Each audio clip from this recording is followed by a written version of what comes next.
Hello friends, जैसा कि हम वॉइस टॉपिक डिस्कस कर रहे थे जिसमें हम एक्टिव वॉइस और पैसिव वॉइस में डिफरेंस देख चुके हैं। जिसमें मैंने बताया था आपको कि एक्टिव वॉइस में सब्जेक्ट एक्टिव होता है, इन द सेंस सब्जेक्ट कार्य को करता है। पैसिव वॉइस में सब्जेक्ट पैसिव होता है, इन द सेंस कि सब्जेक्ट पे कार्य होता है। फिर मैंने आपको हिंदी सेंटेंसेस में एक्टिव वॉइस सेंटेंस तथा पैसिव वॉइस सेंटेंस की पहचान कैसे करें, जिसमें मैंने आपको ने और को के कॉन्सेप्ट को बताया था। मैंने बताया था कि एक्टिव वॉइस के सेंटेंसेस में अगर सब्जेक्ट के बाद ने लगाते हैं तो सब्जेक्ट का सेंस नहीं बदलता है। पैसिव वॉइस के सेंटेंस में अगर सब्जेक्ट के बाद को लगाते हैं तो सेंटेंस का सेंस नहीं बदलता है। इसी तरह इसके आगे मैंने बताया था कि इंग्लिश के सेंटेंसेस में एक्टिव वॉइस सेंटेंस की पहचान कैसे करें और पैसिव वॉइस सेंटेंस की पहचान कैसे करें। इंग्लिश सेंटेंसेस में अगर बी फैमिली की वर्ब के साथ वर्ब की आईएनजी फॉर्म आती है तो सेंटेंस एक्टिव वॉइस में होता है।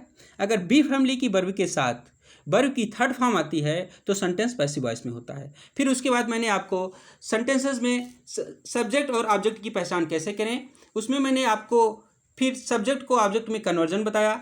फिर उसके बाद मैंने सिंपल सेंटेंसेस का एक्टिव वॉइस से पैसिव वॉइस में कन्वर्जन बताया, जिसमें मैंने बताया था कि आपको बी फैमिली की वर्ब के साथ वर्ब की थर्ड फॉर्म ऐड करना है। अब कौन सी बी फैमिली की वर्ब ऐड होगी ये टेंस पे डिपेंड करेगा। जैसे कि मैंने बताया था कि प्रेजेंट इंडेफिनिट टेंस होगा, इज एम आर में से कोई एक हेल्पिंग वर्ब ऐड होगी, उसके साथ वर्ब की थर्ड फॉर्म हो गई। वाज वर्ब में से अगर पास्ट टेंस होगा तो वाज वर्ब में से कोई एक हेल्पिंग वर्ब ऐड होगी, उसके साथ वर्ब की थर्ड फॉर्म होगी। अगर फ्यूचर इंडेफिनिट टेंस होगा तो बी फैमिली की बी वर्ब यूज होगी और उसके साथ वर्ब की थर्ड फॉर्म ऐड होगा। अगर कंटिन्यूअस टेंस होगा, चाहे प्रेजेंट कंटिन्यूअस हो या पास्ट कंटिन्यूअस हो, फ्यूचर कंटिन्यूअस हो, आपको केवल बीन के साथ वर्ब की थर्ड फॉर्म ऐड कर देना है। अगर परफेक्ट टेंस होता है, परफेक्ट में आपको बीन के साथ वर्ब की थर्ड फॉर्म ऐड कर देना है, चाहे प्रेजेंट परफेक्ट टेंस हो या पास्ट परफेक्ट टेंस हो या फिर फ्यूचर परफेक्ट टेंस हो। उसके बाद दोस्तों आज हम देखते हैं active voice and passive voice of modal verbs. Modal verbs में कुछ नहीं करना है दोस्तों, केवल बी फैमिली की बी वर्ब को ऐड करना है। दोस्तों जैसा कि मैंने आपको पिछले वीडियो में बताया है कि एक्टिव वॉइस से पैसिव वॉइस के कन्वर्जन में आपको कुछ नहीं करना है, सब्जेक्ट को ऑब्जेक्ट में और ऑब्जेक्ट को सब्जेक्ट में कन्वर्ट कर देना है। जब सब्जेक्ट ऑब्जेक्ट बनेगा तो अपने पहले एक कोई प्रीपोजिशन लेता है, ज़्यादातर केसेस में बाय लेता है और कुछ केसेस में दूसरी भी प्रीपोजिशंस लेता है। चलिए दोस्तों हम एग्जाम्पल से अच्छे से समझते हैं। You can solve this problem. Active voice के सेंटेंस में यू सब्जेक्ट है और दिस प्रॉब्लम ऑब्जेक्ट है। ऑब्जेक्ट को सब्जेक्ट बनाएंगे, दिस प्रॉब्लम नाउन में कोई चेंज नहीं होता, सेम रहता है। दिस प्रॉब्लम का दिस प्रॉब्लम रहेगा, कैन के साथ कैन बी हो जाएगा, सॉल्व की वर्ब की थर्ड फॉर्म सॉल्व हो जाएगा। यू सब्जेक्ट को ऑब्जेक्ट बना देंगे बाई के साथ, यू सब्जेक्ट और ऑब्जेक्ट में सेम रहता है इसलिए यू का यू रहेगा। आई मस्ट डू इट में आई सब्जेक्ट है और इट ऑब्जेक्ट है, इट भी सब्जेक्ट और ऑब्जेक्ट में सेम रहता है इसलिए इट का इट ही रहेगा।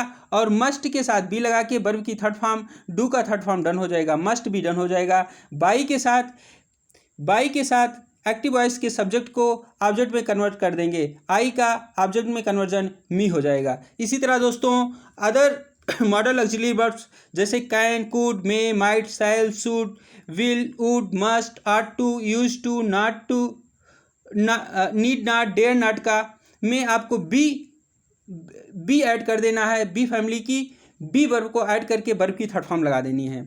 चलिए दोस्तों आगे देखते हैं। जब सेंटेंस में दो ऑब्जेक्ट गिवन हो, एक लिविंग ऑब्जेक्ट होगा, एक नॉन लिविंग ऑब्जेक्ट होगा। जैसा कि मैंने आपको सब्जेक्ट और ऑब्जेक्ट के आइडेंटिफिकेशन वाले लेक्चर में बताया था कि व्हाट से क्वेश्चन करने पर जो ऑब्जेक्ट मिलता है वो नॉन लिविंग ऑब्जेक्ट होता है, होम से क्वेश्चन करने पर जो ऑब्जेक्ट मिलता है वो लिविंग ऑब्जेक्ट होता है। दोस्तों जब दो ऑब्जेक्ट गिवन हो तो उस सेंटेंस का पैसिव वॉइस में कन्वर्जन कैसे होगा इसको हम सेंटेंसेस के द्वारा अच्छे से देखते हैं। ही गेव मी सब मनी में मी और सब मनी दोनों ऑब्जेक्ट हैं। मी लिविंग ऑब्जेक्ट है, सब मनी नॉन लिविंग ऑब्जेक्ट है।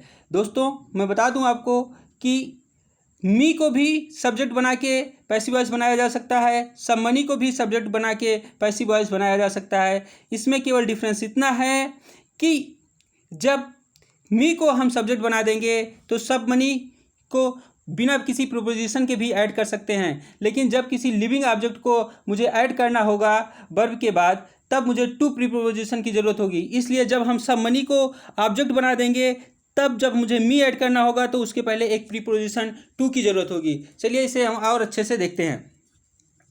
ही गेव मी सब मनी में अगर मी ऑब्जेक्ट को हम सब्जेक्ट बनाएंगे तो मी ऑब्जेक्ट का सब्जेक्ट आई हो जाएगा। गेव से पता चल रहा है कि ये पास्ट इंडेफिनिट टेंस है। पास्ट इंडेफिनिट टेंस में वाज या वर में से कोई एक चीज़ ऐड करना होगा। ये डिपेंड करेगा आई पे। आई के गार्डिंग यहाँ पे वाज हो जाएगा। आई वाज वर्ब की थर्ड फॉर्म गिवन हो जाएगी। सेकंड ऑब्जेक्ट को सेम वैसे लिख देंगे, सब मनी हो जाएगा। बाई के साथ सब्जेक्ट को ऑब्जेक्ट में कन्वर्ट कर देंगे, ही का हिम हो जाएगा।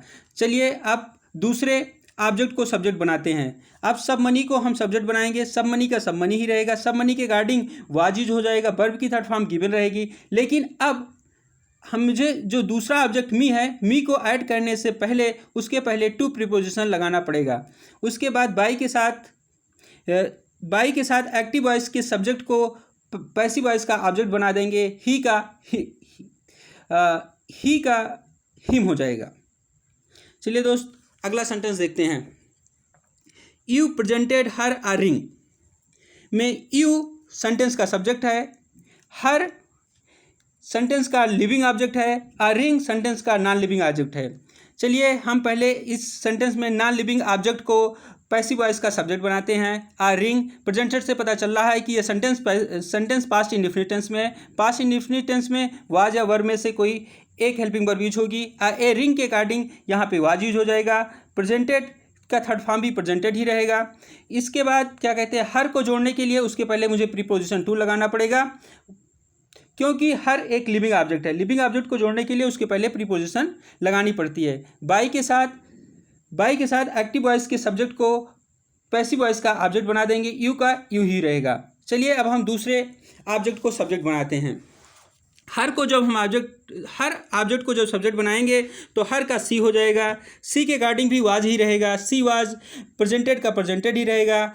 अब अ रिंग दूसरे ऑब्जेक्ट को जोड़ने के लिए मुझे प्रीपोजिशन की ज़रूरत नहीं पड़ेगी, सी वैसे ही हम अ रिंग लिख देंगे। उसके बाद बाई के साथ यू को जोड़ देंगे, क्योंकि यू सब्जेक्ट और ऑब्जेक्ट में सेम होता है। चलिए दोस्त आगे डिस्कस करते हैं। आगे आ गया हमारा passive voice of interrogative sentences. दोस्तों हम आपको बता दें कि सेंटेंस चाहे सिंपल सेंटेंस हो या फिर सेंटेंस इंट्रोगेटिव सेंटेंस हो, अगर सेंटेंस सिंपल सेंटेंस है तो पैसिव वॉइस का सेंटेंस भी सिंपल सेंटेंस रहेगा। अगर सेंटेंस इंट्रोगेटिव सेंटेंस है एक्टिव में, तो पैसिव में भी सेंटेंस इंट्रोगेटिव में ही रहेगा। बस मुझको सेम जो अभी तक करते आ रहे हैं वही करना है। सब्जेक्ट को ऑब्जेक्ट में, ऑब्जेक्ट को सब्जेक्ट में। जब सब्जेक्ट को ऑब्जेक्ट बनाएंगे उसके पहले प्रीपोजिशन लगाएंगे, बी फैमिली की वर्ब ऐड करेंगे, उसके साथ वर्ब की थर्ड फॉर्म करेंगे। चलिए करते हैं। Does he need some money, जैसा कि हम देख रहे हैं कि ये क्वेश्चन वर्ड है, क्वेश्चन इंट्रोगेटिव सेंटेंस है जो कि हेल्पिंग वर्ब से स्टार्ट हुआ है।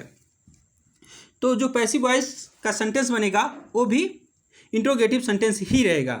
तो डज से पता चल रहा है कि ये प्रेजेंट इंडेफिनिट टेंस है, तो प्रेजेंट इंडेफिनिट टेंस में इज एम आर में से कोई एक हेल्पिंग वर्ब यूज होगी। ये डिपेंड करेगा एक्टिव वॉइस के ऑब्जेक्ट पे। एक्टिव वॉइस का ऑब्जेक्ट सब मनी है, सब मनी के अकॉर्डिंग यहाँ पे इज आ जाएगा, तो ये हो जाएगा इज सब मनी। वर्ब की थर्ड फॉर्म नीड का नीडेड हो जाएगा, और एक्टिव वॉइस का सब्जेक्ट बाई के साथ आ जाएगा, ही का हिम हो जाएगा। डिड ही इंटरटेन यू में डिड से पता चल रहा है कि टेंस जो है पास्ट इंडेफिनिट टेंस है। पास्ट इंडेफिनिट टेंस में वाज या वर में से कोई एक हेल्पिंग वर्ब ऐड करते हैं। ये एक्टिव वॉइस के ऑब्जेक्ट पे डिपेंड करेगा। एक्टिव वॉइस का ऑब्जेक्ट यू है, यू के अकॉर्डिंग यहाँ पे वर हो जाएगा, तो वर यू हो जाएगा। यू ऑब्जेक्ट को सब्जेक्ट में कन्वर्ट करेंगे तो यू का यू ही रहेगा। इंटरटेन की थर्ड फॉर्म इंटरटेन हो जाएगी। बाई के साथ एक्टिव वॉइस के ऑब्जेक्ट को पैसिव वॉइस का एक्टिव वॉइस के सब्जेक्ट को पैसिव वॉइस का ऑब्जेक्ट बनाएंगे, ही का हिम हो जाएगा। Has John written a book, has के साथ वर्ब की थर्ड फॉर्म देखने से पता चल रहा है कि ये प्रेजेंट का परफेक्ट टेंस है। परफेक्ट टेंस में मुझे कुछ नहीं करना है, केवल वर्ब में बीन ऐड कर देना है। क्या करना है दोस्त, मुझे केवल बीन ऐड कर देना है, और ऑब्जेक्ट को सब्जेक्ट में और सब्जेक्ट को प्रीपोजिशन के साथ ऑब्जेक्ट में कन्वर्ट कर देना है। तो चलिए करते हैं। ए बुक एक्टिव वॉइस का ऑब्जेक्ट है a book, a book active voice का ऑब्जेक्ट है और इसी के अकॉर्डिंग हैज़ ही रहेगा। तो हैज़ अ बुक बीन हो जाएगा, वर्ब की थर्ड फॉर्म रिटन का रिटन हो जाएगा, बाई के साथ जॉन को ऐड कर देंगे। चलिए अगला सेंटेंस देखते हैं। Can he control this situation, ये मॉडल वर्ब्स का सेंटेंस है। इसमें भी सेम वैसे करना है, कैन के साथ मुझे केवल बी ऐड कर देना है इसमें, और एक्टिव वॉइस का ऑब्जेक्ट इस दिस सिचुएशन है और सब्जेक्ट ही है, और दिस सिचुएशन को पैसिव वॉइस का सब्जेक्ट बनाएंगे। Can this situation be, verb की थर्ड फॉर्म कंट्रोल हो जाएगी, बाई के साथ एक्टिव वॉइस के ऑब्जेक्ट को, एक्टिव वॉइस के सब्जेक्ट को पैसिव वॉइस का ऑब्जेक्ट बनाएंगे, ही का हिम हो जाएगा। Passive voice of question word sentences. दोस्तों इंट्रोगेटिव सेंटेंस दो तरीके के होते हैं, एक जो हेल्पिंग वर्ब से स्टार्ट होते हैं, एक जो क्वेश्चन वर्ड से स्टार्ट होते हैं। दोस्तों जैसा कि मैंने बताया कि अगर सेंटेंस, एक्टिव सेंटेंस अगर इंट्रोगेटिव है तो पैसिव सेंटेंस भी इंट्रोगेटिव होगा। अगर एक्टिव सेंटेंस हेल्पिंग वर्ब से स्टार्ट होने वाला क्वेश्चन, हेल्पिंग वर्ब से स्टार्ट होने वाला इंट्रोगेटिव है तो पैसिव वॉइस भी हेल्पिंग वर्ब से स्टार्ट होने वाला इंट्रोगेटिव होगा। अगर एक्टिव वॉइस का सेंटेंस क्वेश्चन वर्ड से स्टार्ट होने वाला इंट्रोगेटिव है तो पैसिव वॉइस का सेंटेंस भी क्वेश्चन वर्ड से स्टार्ट होने वाला इंट्रोगेटिव सेंटेंस होगा। और मुझे सेम चीज़ इसमें भी करनी है, सब्जेक्ट को ऑब्जेक्ट में, ऑब्जेक्ट को सब्जेक्ट में, और बी फैमिली की वर्ब के साथ वर्ब की थर्ड फॉर्म ऐड करना है। चलिए एग्जांपल से अच्छे से समझते हैं। Why have you broken the mirror में व्हाई क्वेश्चन वर्ड है, क्वेश्चन वर्ड को वैसे का वैसे ही रखेंगे। हैव के साथ वर्ब की थर्ड फॉर्म देखने से पता चल रहा है कि प्रेजेंट का परफेक्ट टेंस है, इसमें भी मुझे बीन ऐड कर देना है। दी मिरर सब्जेक्ट का क्या कहते हैं, एक्टिव वॉइस सेंटेंस का ऑब्जेक्ट है, तो दी मिरर के अकॉर्डिंग हैज़ हो जाएगा, तो he has the mirror, been add हो जाएगा और वर्ब की थर्ड फॉर्म ब्रोकन हो जाएगी। बाई के साथ एक्टिव वॉइस के सब्जेक्ट को ऑब्जेक्ट बना देंगे, वाई यू का बाई, यू का यू सब्जेक्ट और ऑब्जेक्ट सेम ही होता है, यू का यू ही रहेगा। दूसरा सेंटेंस देखते हैं, हुम। हाँ दोस्तों, कुछ हु और हुम से स्टार्ट होने वाले सेंटेंसेस में थोड़ा सा डिफरेंस ये होता है, हु को बाय हुम में कन्वर्ट कर दिया जाता है और हुम को हु में कन्वर्ट किया जाता है। चलिए इसको देखते हैं एग्जांपल से। Who wrote the Ramayana, who co by whom में कन्वर्ट कर देंगे। रोट से पता चल रहा है कि पास्ट इंडेफिनिट टेंस है, पास्ट इंडेफिनिट टेंस के अकॉर्डिंग वाज या वर में से कोई एक चीज़ ऐड होगा। ये एक्टिव वॉइस के सब्जेक्ट ऑब्जेक्ट पर डिपेंड करेगा। ऑब्जेक्ट दी रामायणा है तो रामायणा के अकॉर्डिंग वाज हो जाएगा, by whom was the Ramayana, verb की थर्ड फॉर्म रिटन हो जाएगी। हाँ दोस्तों, इसमें बाय हुम के अलावा हु को हु भी रख के बनाया जा सकता है, बट वाई को लास्ट में लगाना पड़ेगा, जैसे रिटन के बाद बाय लगा दिया गया है। चलिए दोस्त देखते हैं जो सेंटेंस हुम से स्टार्ट होता है उसको कैसे बनाएंगे।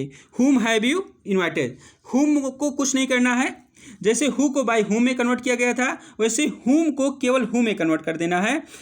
हैव है, हैव से पता हो लग रहा है कि परफेक्ट टेंस है और परफेक्ट टेंस में केवल मुझे बीन ऐड कर देना होता है, तो हुम का हु हो जाएगा, हैव के साथ बीन हो जाएगा और वर्ब की थर्ड फॉर्म इन्वाइटेड हो जाएगी। बाई के साथ क्या कहते हैं, एक्टिव वॉइस के सब्जेक्ट को ऑब्जेक्ट बना देंगे। बाई यू का यू सब्जेक्ट ऑब्जेक्ट सेम ही होता है, यू का यू ही रहेगा। हुम आर यू टीचिंग, हुम का हु में कन्वर्ट हो जाएगा और आर कंटिन्यूअस टेंस है। कंटिन्यूअस टेंस में क्या कहते हैं, मैंने बताया था चाहे प्रेजेंट कंटिन्यूअस हो या पास्ट कंटिन्यूअस हो, फ्यूचर कंटिन्यूअस हो, कंटिन्यूअस टेंस में मुझे केवल बीइंग ऐड कर देना होता है, तो इज बीइंग हो जाएगा, फिर वर्ब की थर्ड फॉर्म टाट, फिर बाई के साथ मुझे एक्टिव वॉइस के सब्जेक्ट को ऑब्जेक्ट बना देना होगा, यू का यू ही हो जाएगा। चलिए दोस्तों आगे डिस्कस करते हैं। आगे आता है passive voice of interrogative sentences in indirect questions. जो इनडायरेक्ट के सेंटेंस होते हैं, इनडायरेक्ट क्वेश्चंस के, उसमें क्या कहते हैं, एक्टिव से पैसिव में कैसे कन्वर्ट करते हैं। दोस्तों इसमें कुछ नहीं करना है, बहुत आसान है, बस देखिए मैं बताता हूँ। जैसे एक्टिव का सेंटेंस देखिए, I asked Radha if she was इल।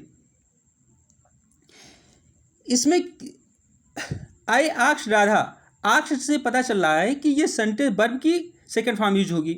जैसा कि मैंने आपको पिछले वीडियो में बताया था, वर्ब की सेकंड फॉर्म केवल और केवल पास्ट इंडेफिनिट टेंस में यूज होती है पूरे इंग्लिश ग्रामर में। तो ये आस्क्ड देखने, वर्ब की सेकंड फॉर्म देखने से पता चल रहा है कि ये पास्ट इंडेफिनिट टेंस है। पास्ट इंडेफिनिट टेंस के अकॉर्डिंग यहाँ वाज या वर में से कोई एक चीज़ आएगी, तो ये डिपेंड करेगा ऑब्जेक्ट पे। तो ऑब्जेक्ट राधा है, तो राधा के अकॉर्डिंग यहाँ पे वाज हो जाएगा। तो ये सेंटेंस बन जाएगा, राधा ऑब्जेक्ट है, राधा का सब्जेक्ट, राधा सब्जेक्ट में कन्वर्ट हो जाएगी, तो राधा वाज आस्क्ड का थर्ड फॉर्म आस्क्ड ही हो जाएगा। फिर उसके बाद आगे के सेंटेंस को सेम वैसे लिख देना है। इफ़ के बाद वाले सेंटेंस को, इफ़ के साथ वाले सेंटेंस को बाकी वैसे लिख देना है। फिर अगला सेंटेंस देखते हैं, he asked me when I, एक सेकंड दोस्त, हाँ, he asked me when I would return. इसमें भी मुझे केवल व्हेन के पहले वाले भाग में क्या कहते हैं, एक्टिव वॉइस से पैसिव वॉइस में कन्वर्ट करना है।